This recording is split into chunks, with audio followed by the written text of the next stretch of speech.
This is the news on top of the hour. Live from our studio in Georgetown. Kaieteur Radio, 99.1 FM.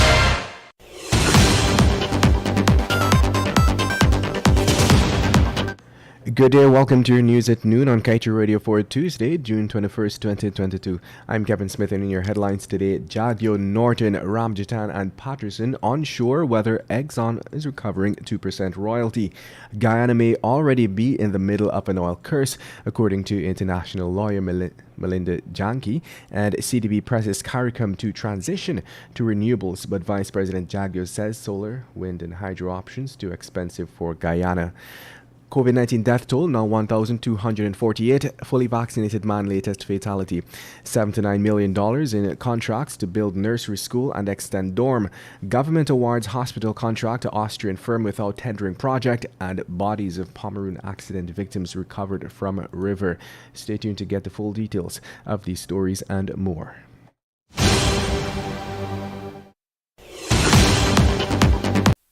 Go loud or go home. Never miss out on your favorite local radio segments, local and international podcasts, and DJ mixes. That's right. With the Go Loud app. Discover podcasts like Common Sense, Red Table Talk, The Breakfast Club, and the best mixes from DJs worldwide, and much more. Stream all of your favorite local radio stations in one app. Go loud on what matters to you. Download the Go Loud app in the App or Play Store today and start listening.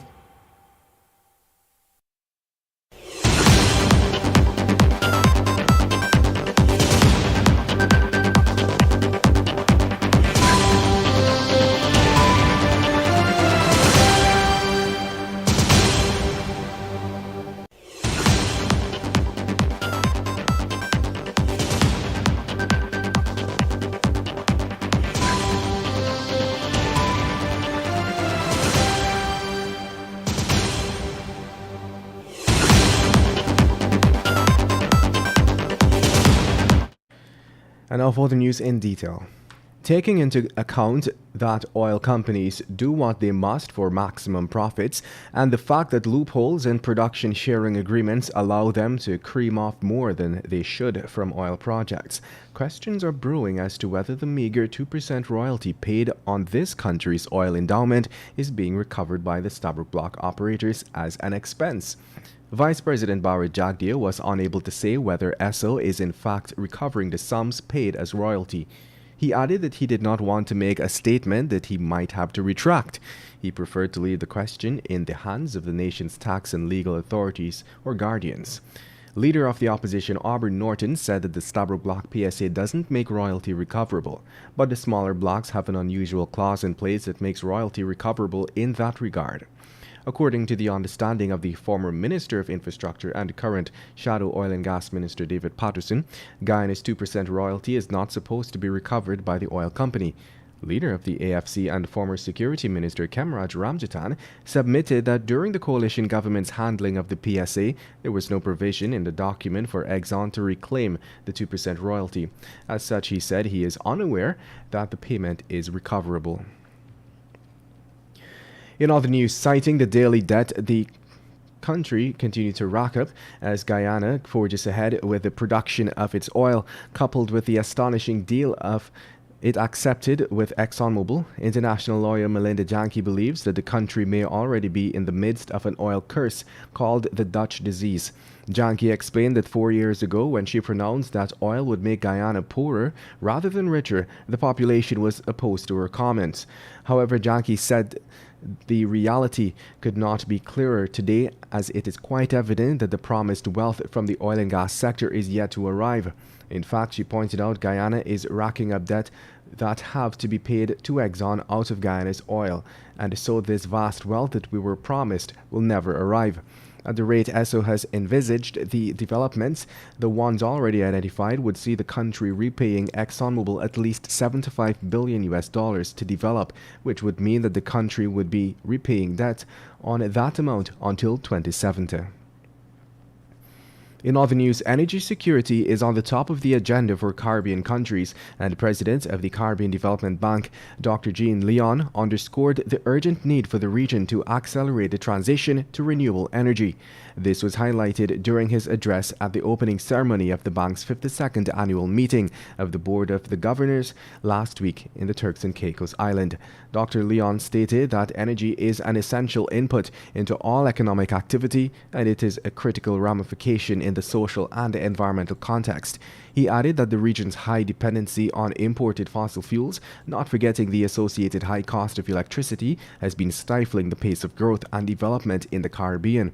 On the other hand, Guyana's Vice President Baward Jagdeo, who is one of 6 persons back in 2010 to receive the United Nations Environment Programme Champion of the Earth, at his recent press conference claimed that the generation of power in Guyana through renewable options such as solar, wind and even hydro is, and I quote, very, very expensive when compared to the highly touted gas-to-energy project, which will cost billions of US dollars. And moving on, the government of Guyana has, behind closed doors, approved and awarded a contract to an Austrian company, VAMED, to construct a maternal and pediatric hospital at Ogle on the east coast of Demerara, all without the approval and scrutiny of the National Procurement and Tender Administration Board. On Wednesday last, the country's Vice President Baward Jagdeo announced that the Austrian company had been awarded the contract for the works. He did not elaborate on the contract sum, neither did he provide other details pertaining to when the agreement was signed. Advisor to the Ministry of Health, Dr. Leslie Ramsamy, confirmed that the project was not tendered for. In fact, he detailed that the contract is a special one. You're listening to Kaieteur Radio 99.1 and 99.5 FM. This is your news at noon. We'll take a short break and return.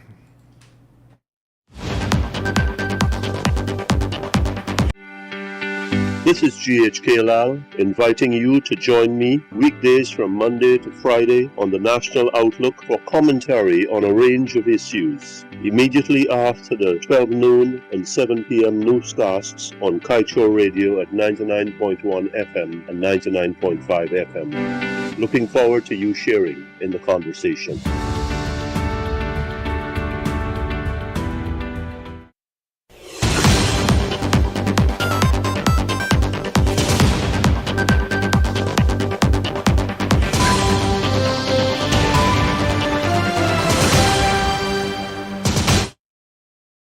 Welcome back. Let us continue with the news. The opposition's calls for the swearing in of the public procurement commissioners have effectively gotten louder following damning allegations made against Vice President Jagdeo and the government that bribes are being paid by Chinese investors for the awarding of hefty developmental projects in the country. Just last week, opposition members of the Parliamentary Public Accounts Committee made earnest calls for the President to activate the PPC, some 2 months after the National Assembly approved the names of members to sit on the constitutional body.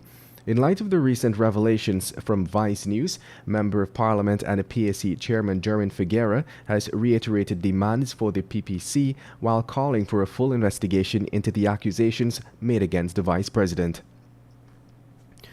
In other news, on Monday, the Ministry of Health reported that a fully vaccinated 75-year-old man from Region 3 who contracted COVID-19 has died. As a result of this, the country's COVID-19 death toll has moved to 1,248. 15 persons have tested positive for the virus, bringing the total number of confirmed cases to 66,506. The dashboard shows that 2 patients are in the COVID-19 ICU, 26 are in institutional isolation, 868 are in home isolation, and 4 are quarantined institutionally. Meanwhile, the Ministry of Local Government and Regional Development on Monday signed 2 contracts worth $7 to $9 million for the expansion of a dormitory and the construction of a new nursery school in Region 3. According to a statement posted on the ministry's Facebook page, the contracts, which were signed by the region's regional executive officer, Jagnarayan Somwar, are for the construction of a school in Hydroni, East Bank Essequibo, and the expansion of the Lenora Secondary School dormitory on the west coast of Demerara. And now let's tell you the bodies of 28-year-old Devor Naughton and 18-year-old Sherwin Welcome of Hackney Pomeroon River were on Monday recovered from the Pomeroon River. Welcome and Naughton, who are related, were involved in a boat collision on Father's Day around 18:30. And relatives of Ezekiel Edmund of Plantation Hope, West Coast Berbice, were thrown into a state of mourning on Saturday after he succumbed to his injuries following an accident he was involved in just after midnight that day. The accident, which claimed the life of the 27-year-old man, occurred sometime around 3 hours 10 on Brickery Public Road located on the east bank of Demerara. According to police reports, Edmund, who was driving a motor lorry, was speeding south along the eastern side of the public road when he lost control of his vehicle and collided to the rear side of another motor lorry, which was parked on the eastern parapet of the road. Edmund, who received injuries to the head and legs, was pulled from the wreckage by public-spirited citizens.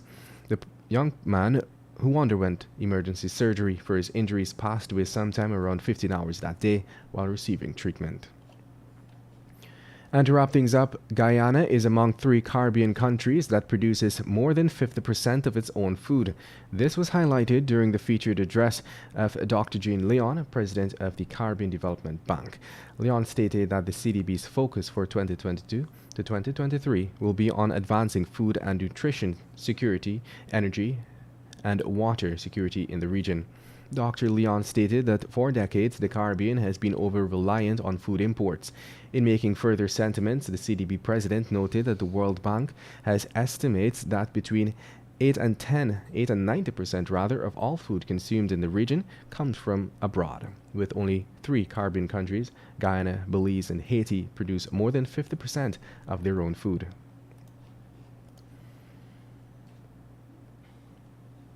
Suspend oil operations rather than our MPs. The Privileges Committee in Parliament has a motion for the suspension of 8 opposition MPs over their protest against the widely ridiculed Natural Resources Act that was rammed through the National Assembly late December last year.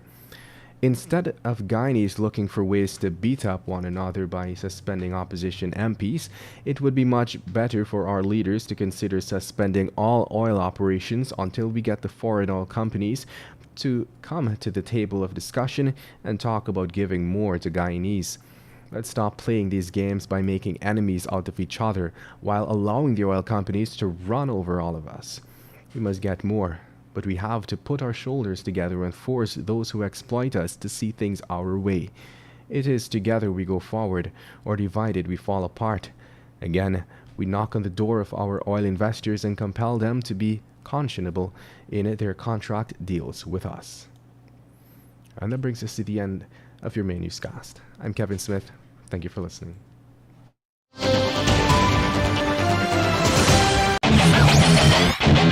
Want value for your advertising dollar? Then place your ads on Kaieteur Radio's newscasts. Streamed live on 6 different mediums, reaching hundreds of thousands.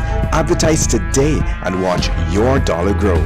Call us on 225-8465 or 226-8210 today.